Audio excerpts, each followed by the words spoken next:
What I've come to find is that a lot of people like myself that are kind of middle of their career, that they've experienced some sort of external success. Like I said, they've probably gone to college, they have a career, maybe they've made a promotion or got a license, they've become an expert in their field. And from the outside, it looks like they're killing it.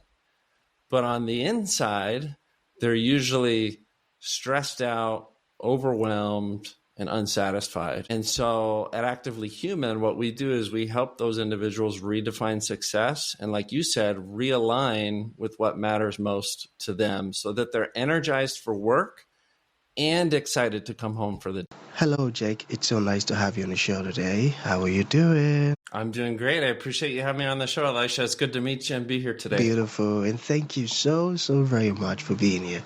You see, I truly appreciate you. And you see, Jake, oftentimes I love to thank my guest for two things. And I do this so often to the point where it has become my anthem. So firstly, Jake, I want to say thank you so very much for investing in yourself.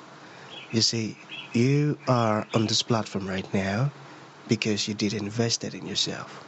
And oftentimes, my man, I love to make reference to the amazing mango tree. To say, Jake, some couple of months back, I was on a particular road. And just by the roadside, Jake, there was this very tall, unattractive mango tree. And I used the word unattractive because the mango tree's got no mangoes on it. And the leaves were all dry. So I just walked past it and I went my way. But you see, Jake, just recently, I was on that same road. And this time around, a lot's changed about the mango tree, you see. The mango tree caught my attention pretty good from a distance. And immediately, I got the urge to move so close to it, of which I did. And it wowed me. Because now the mango tree's got a lot of mangoes on it. Beautiful green leaves and healthy branches. And not just mangoes now, Jake. I'm talking about ripe mangoes. It was such a lovely experience that day, and I was so excited. Here's my point. The fact that you dedicated your time, energy, and resources to becoming the amazing Jake that you are today, that alone has made it impossible for me to skip here. And that's why you got the request from me to be on the show, because I was attracted to the fruit of all that you're doing. Your philosophies, your insight, the impact your work is having, and how you are offering the solutions. These stuff's so beautiful, Jake. And just before I sent you that request, my man, I said to myself, I've got to benefit from these beautiful things Jake is doing. And not only me now, because I don't want to be selfish, and even with the audience. And here we had a day with the amazing Jake. So thank you so very much for doing that to yourself. And secondly, thank you for saying yes to the invite. Because if you had said nope, there was nothing Elisha could do about it. Thanks so much, man. No, I appreciate that. And I love the mango story. I lived 2 years in South America and there was a lot of mango trees. Ooh. And so that just brought me back to that experience. I love that analogy and that story. Thanks for sharing. Thanks, man. Thank you so very much. So let's get started. You see, I am quite excited to have you on the show today, Jake, for some reasons. Firstly, my interest in knowledge seeking. I believe in order for one to transition from a terrible situation to that of a beautiful one, Jake, I believe it takes the application of knowledge, quality information. And not just knowledge now, but the application of it. And you see, my man, ever since I discovered that light in the Hebrew means knowledge and darkness, ignorance, I've been so keen to knowledge seeking. Why? Because I do not want to remain in the dark. So that's going to make our conversation today very important to me and even to the listeners. And the second reason why I'm excited to have the incredible Jake on the show is for the sake of the audience. You see, my man, we live in an age where information is as abundant as grains have said. We've got lots of information flying out there. So these folks trust me for quality, eye-opening and very important information, of which I am totally convinced, Jake, that our conversation is going to be insightful and impactful. So, for that reason, my man, let's get started with your introduction. Talk to us about your personal or the professional journey, because right now we are so curious. We want to know how Jake got here. Then, afterwards, I've gotten some beautiful questions for you. Okay, Jake, my man, over to you. Wonderful. I appreciate you giving that introduction and sharing some of that insight there. I too like to look for knowledge and grow and embrace the best version of myself that I can be. As far as my origin story or my background, I'm a licensed structural engineer.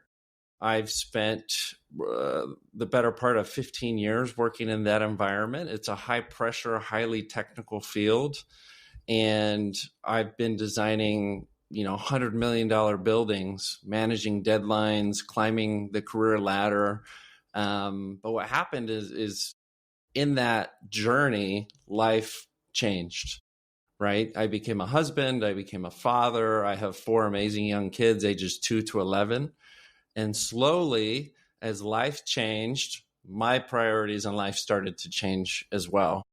And so even though I had this professional success of becoming a licensed engineer and I started to become an expert at what I did professionally, I found myself kind of second guessing my life, everything that I had done up to that point. And unfortunately, I let my physical health slide quite a bit. I gained a lot of weight. I wasn't working out, wasn't taking care of myself physically.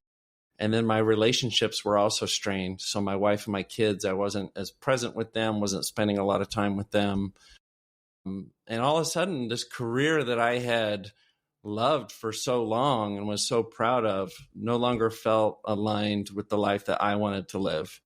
And so this was several years ago. I decided that I had to kind of change what I was doing with my life professionally, but also personally, probably more so personally. And so I worked on myself quite a bit. And that's why I was attracted to this show. I love what you're doing as far as empowering other people to be the best versions of themselves, just like that mango tree. Maybe we're in a season where there's not a lot of mangoes on the tree, right? Right. But that doesn't mean that in the future there's not going to be some beautiful ripe mangoes. And so I did a lot of work on myself. I listened to podcasts like this. I read books. I journaled. I worked on my physical health, rebuilt my habits, and restored my relationships with my family so I could focus on what truly matters. And so that journey led me to start a company called Actively Human. And what I do is I help other people do the same thing. So that's where I'm at right now. I still practice as an engineer a couple days a week. And then I run my business helping other people go through that transformation that I've been through as well. Amazing. And that's so beautiful. The fact that when circumstances changed, you didn't just sit down hoping everything would be resolved, but you went after knowledge. You went after insight that could change everything. You started listening to podcasts that are, gaining important and quality information. And that's very inspiring because there are some people who are currently stuck in a particular situation and they will remain stuck not because the answers aren't available, but because they're not ready to take the step that you took. You mentioned on how you began to work on yourself, and that's a very important one. So thank you so very much for sharing that. So while you were talking also, you used the word aligned, all right? So I was going to ask you, what does it mean to have an alignment gap? An alignment gap, yeah. So what's interesting is I've spoken at a lot of conferences now. I've done a lot of coaching one-on-one with individuals. I've been on quite a few podcasts, and I've interacted with hundreds, if not thousands, of people. And what I've come to find is that a lot of people like myself that are kind of middle of their career, that they've experienced some sort of external success. Like I said, they've probably gone to college, they have a career, maybe they've made a promotion or got a license, they've become an expert in their field. And from the outside, it looks like they're killing it. But on the inside, they're usually stressed out, overwhelmed, and unsatisfied. And so at Actively Human, what we do is we help those individuals redefine success. And like you said, realign with what matters most to them so that they're energized for work and excited to come home for the day. And a lot of people, unfortunately, myself included in the past, we kind of think it's one or the other. I'm going to be dedicated to my craft and my work, or I'm going to be a family man or a family woman. And the reality is we can do both, and it takes work, but it takes that alignment of trying to become the person that you want to be. And it has nothing to do with doing it perfectly, right? For me, alignment is making sure you're aiming at what's most important. You're going to fail along the way. You're not going to be perfect, but the gap comes when what we're aiming at and what we want to aim at aren't the same thing. And that's where I found myself for quite a few years. And it takes a lot of work. Like I said, it takes reading the books and listening to the podcasts and journaling and working on yourself. But it's worth it. It's definitely worth it. It's definitely worth it. I got that. So what about this one? What does engineering yourself first mean? Yeah, so I use some engineering terms, and I'll explain that. In instructional engineering, there's a term called strong column, weak beam. And the beam is the thing that is over your head on the ceiling or underneath your feet on the floor, whereas the column is the vertical member in the wall and it's holding everything up, right? It's holding up the ceiling or the floor. And so as engineers, we design everything to be strong. We design everything. We don't want anything to be weak. So I don't really love the term strong column, weak beam. I think of it as strong beam, stronger column, right? And where engineer yourself first came from is that analogy of a strong beam, but an even stronger column. So we want to make sure that even though a beam, if it were to fail, that might be a local failure. That might be something that isn't, ideal. But if it were to fail, it's not the end of the world. Whereas a column, if it falls, it's going to bring the whole building down. And the analogy is that in our life, we are the column. And our careers or our job is the beam. Now, they're both important, but one is more important than the other. And so we have to spend a lot of time focusing on us, on our relationships, on our health, on our personal well-being. And that's where we have to engineer ourselves first. I got that. So how did you apply engineering principles to personal growth? Yeah, like I said, it's this idea of engineering yourself first, this idea of strong column, weak beam. Engineers, if you don't know anything about engineers, we're very analytical, logical. That can be a good thing, but at times we become overthinkers, right? And we want to analyze everything before we take action.